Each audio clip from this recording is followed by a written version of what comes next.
Hello guys, তো আজকে হোটেলে আমাদের একটা অ্যানিভার্সারি পার্টি আছে আর আমি চলে এসেছি ব্যাঙ্কোয়েটে।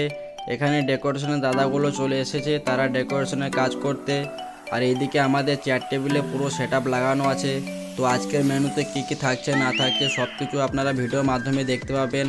তো পেছন দিক থেকে আপনাদেরকে একটু জুম করে দেখিয়ে দিই। তো এখানে ডেকোরেশনের কাজ প্রায় অনেকটাই কমপ্লিট, আর কিছুক্ষণ কাজ চললে ডেকোরেশনের কাজ প্রায় কমপ্লিট হয়ে যাবে।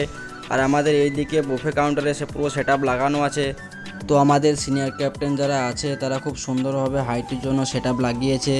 তো আজকের হাইটির মেনু তো থাকছে veg pakora, veg sandwich, cookies, চা, কফি এসবগুলো থাকছে। এখনও সম্পূর্ণভাবে বেকআপ হয়নি, তো বেকআপ করার সময় আপনাদেরকে ভিডিওর মাধ্যমে দেখিয়ে দেবো। এইদিকে স্পুন ফকগুলো খুব সুন্দরভাবে লাগিয়েছে। তারপর আমি সেখান থেকে চলে এলাম কিচেনে। তো কিচেনে এসে দেখি সুমন শেফ রাত্রে মেনুতে মটন কষা আছে, তাই সুমন শেফ মটনগুলো ভালোভাবে ধুয়ে কড়াইয়ের মধ্যে রাখছে। আর এদিকে আমাদের স্টাফ ফুড রাঁধুনি কাকা স্টাফের জন্য খাবার বানাচ্ছে। তার কিছুক্ষণ পর আমি চলে গেলাম আবার ব্যাঙ্কোয়েটে। তো ব্যাঙ্কোয়েটে এসে দেখি ডেকোরেশনের কাজ প্রায় কমপ্লিট।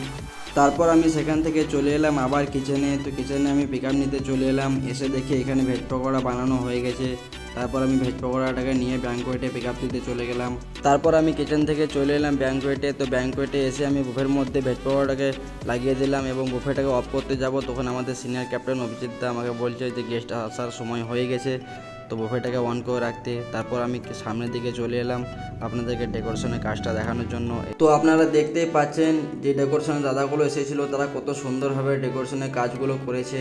তারপর আমি সেখান থেকে চলে এলাম এরপরে আমাদের ডিজে সেট আপ করছে পলাশ দা এবং ইন্দ্রজিৎ দা, তারা দুজন মিলে ডিজে সেট আপ করছে। আর এখানে গেস্টের জন্য অনেক রকম কোল্ড ড্রিঙ্ক লাগানো আছে। আর এদিকে প্রায় ব্যাঙ্কোয়েটে অনেক গেস্ট চলে এসেছে, তাই ভিডিওটা আমরা এই পর্যন্তই বানালাম। ভিডিওটা যদি আপনাদেরকে ভালো লাগে তো সকলেই ভিডিওটাকে শেয়ার করবেন এবং আমাদের চ্যানেলটাকে সাবস্ক্রাইব করবেন এবং আমাদের পাশে থাকবেন। সবাই ভালো থাকবেন।